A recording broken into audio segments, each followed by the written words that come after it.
अस्सलाम वालेकुम। आज फैक्टराइजेशन का टाइप 2 और 3 डिस्कस करते हैं, जिसमें हम देखते हैं अगर कोई सवाल हमें गिवन हो तो उसके फैक्टर कैसे बनाने हैं।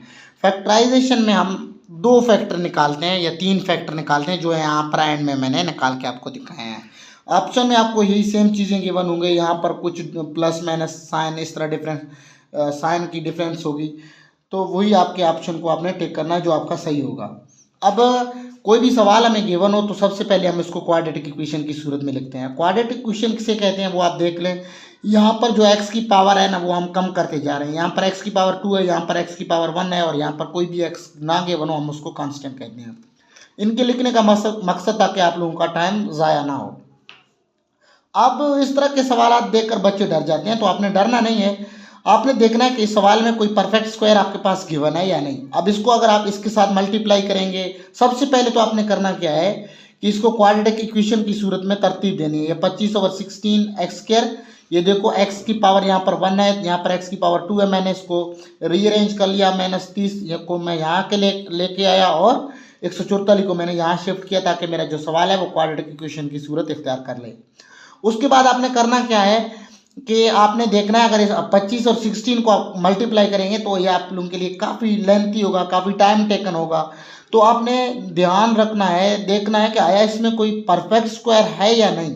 अगर आपको यहाँ पर दो परफेक्ट स्क्वायर मिले, यहाँ पर एक टर्म ये परफेक्ट स्क्वायर मिले और एक दूसरा कोई मिले, तो आपके लिए सवाल बिल्कुल हल करना आसान होगा।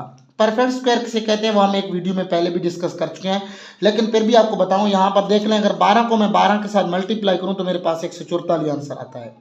इसी 144 को हम परफेक्ट स्क्वायर कहते हैं, क्योंकि सेम टेबल को मल्टीप्लाई करने के बाद हमारे पास जो भी आंसर आएगा उसे हम परफेक्ट स्क्वायर कहते हैं। उसको अगर हम अंडर रूट में लिख लेंगे तो 144 को जब अंडर रूट से बाहर निकालेंगे तो हमारे पास आंसर 12 आएगा। ठीक है, अगर ये आपने देखना है तो मेरी वीडियो है शुरू में, वो आपने जाकर देखनी है, वहाँ से आपको परफेक्ट स्क्वायर की समझ आ जाएगी।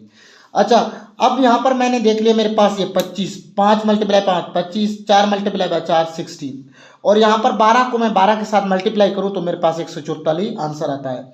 इसका मतलब मेरे पास दो ऐसे टर्म हैं जिनके साथ परफेक्ट स्क्वायर बन रहा है, तो मेरे लिए ये सवाल हल करना बिल्कुल भी आसान बन गया। अब मैंने क्या करना है, 25 का मुझे पता है 5 है, और 16 का जो टेबल है वो 4 है, 4 × 4, इनको मैं एक दफ़ा लिख लूँगा 5/4, और यहाँ पर मेरे पास x2 जो है ना वो एक दफ़ा गिवन है, उसको भी मैं एक ही दफ़ा लिखता हूँ। ठीक है, वो मैंने एक ही दफ़ा लिख लिया। उसके बाद अगर इसमें सारे साइन प्लस के हों तो आपने प्लस यहाँ पर प्लस लगानी है। अगर आपके पास जो एक साइन आपको माइनस में मिले, चाहे वो यहाँ पर हो चाहे वो यहाँ पर होगा, तो वैसे यहाँ आपको पूरे इक्वेशन में अगर एक माइनस का साइन मिले तो आपने करना क्या है, यहाँ पर दरम्यान में यहाँ पर आपने माइनस साइन लगानी है। उसके बाद ये जो 144 है इसका जो स्क्वायर है वो हमारे पास 12 आता है, वो मैंने 12 लिख के इसको मैंने बंद कर दिया। ठीक है, अब मेरे पास इसने एक फार्मूले की शक्ल इख्तियार कर ली। कौन सा फार्मूला है, जो यहाँ पर मैंने ऊपर आप लोगों के लिए लिख लिया। ये मेरे पास फर्स्ट टर्म ए है, सेकंड टर्म मेरे पास 12b है, और इसका जो फार्मूला है वो a² + b² - 2ab बनता है। अब यहाँ पर सॉरी, ठीक है, बस हाँ ऐसी है बिल्कुल ये फार्मूला। अगर इसको आप इस सूरत में लिखेंगे भी आपके पास आंसर ये आएगा। अगर आप इसको ये दो दफ़ा मल्टीप्लाई करेंगे, 5/4x - 12, 5/4x - 12, इस तरह लिखेंगे तो भी इसके साथ आपका जो आंसर है वो सेम मैच करेगा। ठीक है, तो मेरे पास जो फैक्टर बने वो दो बने, एक 5/4x - 12, ये सेम फैक्टर बने, और ये दो फैक्टर बने। अगर ऑप्शन में आपके पास ये ऑप्शन गिवन हो तो इसको आपने टिक करना है। या हो सकता है आपके लिए आसान हो या इससे मुश्किल हो, लेकिन आपने अपने कॉन्सेप्ट क्लियर करने हैं। उसके बाद हम इसके चलते हैं टाइप 3 पे।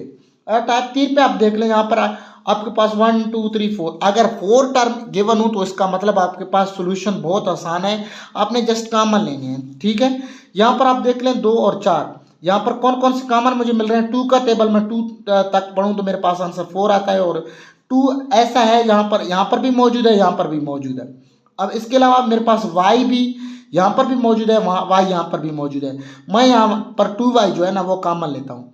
2y को कॉमन लेने के बाद मेरे पास 2 यहाँ पर बचता है और x यहाँ पर बचता है। इसके बाद मेरे पास जो 2y थे ना वो एक मैंने कॉमन लिख के बाहर निकाल के लिख लिया, तो मेरे पास एक y बाकी बच गया, वो एक y मैंने यहाँ पर लिख लिया। उसके बाद यहाँ पर चलते हैं, यहाँ पर आप देख लें आपके पास जो सिर्फ ओनली 2 कॉमन आ रहा है, इसके अलावा यहाँ पर ना तो x मौजूद है ना यहाँ पर y मौजूद है। इसका मतलब जो मेरे पास जो कॉमन आ रहा है वो सिर्फ ओनली 2 है। अब 2 को कॉमन लेने के बाद यहाँ पर मेरे पास 2x प्लस और मेरे पास जो y है वो बाकी बचता है। उसके बाद जो हमने फर्स्ट फैक्टराइजेशन में डिस्कस कर लिया था कि आपके जो फैक्टर है ना, यहाँ पर इन दोनों का सेम होना लाजमी है। अगर ये दोनों सेम हुए इसका मतलब आपका आंसर सही है, अगर ये टर्म दोनों आपके सेम नहीं हुए इसका मतलब आपका आंसर गलत है। तो आपने करना क्या है, इन दोनों में से सिर्फ एक टर्म को लिख लेना है। वो मैंने एक टर्म यहाँ पर लिख लिया।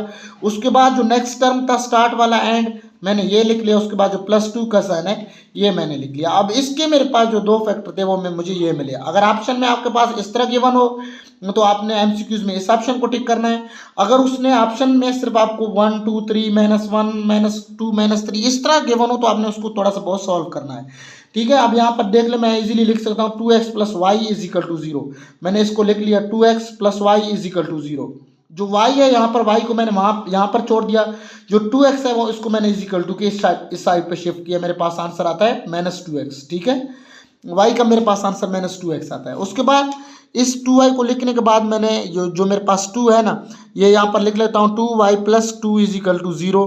2y को मैंने वैसे लिख लिया +2 को मैंने यहाँ पर शिफ्ट किया तो मेरे पास ये -2 बने। ठीक है, अब y को मैंने वैसे लिख लिया, -2 को वैसे लिख लिया। ये जो 2 है y के साथ मल्टीप्लाई हो रहा है, इस साइड पे आकर ये डिवाइड होगा।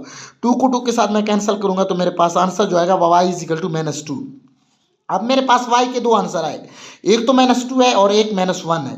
तो मेरे पास जो ऑप्शन ये -2x और -1 वाला होगा उस ऑप्शन को आपने टिक करना है। तो इस तरीके से आपने देखना है। अगर आपके पास एमसीक्यूज में ये फॉर्म गिवन हो तो इसको टिक करना है, अगर आपके पास एमसीक्यूज में ये फॉर्म गिवन हो तो इसको आपने टिक करना है। तो फैक्टराइजेशन का मेरे ख्याल में यहाँ से जो हमारा लेक्चर है फैक्टराइजेशन एंड होती है। फैक्टराइजेशन से पहले हमने अलजेब्रिक एक्सप्रेशन को इसलिए डिस्कस किया था क्योंकि यहाँ पर सारा जो कॉन्सेप्ट था हमारा वो लाजमी था। एक दफ़ा अलजेब्रिक कॉन्सेप्ट क्लियर करने के बाद ही हम फैक्टराइजेशन पढ़ सकते थे।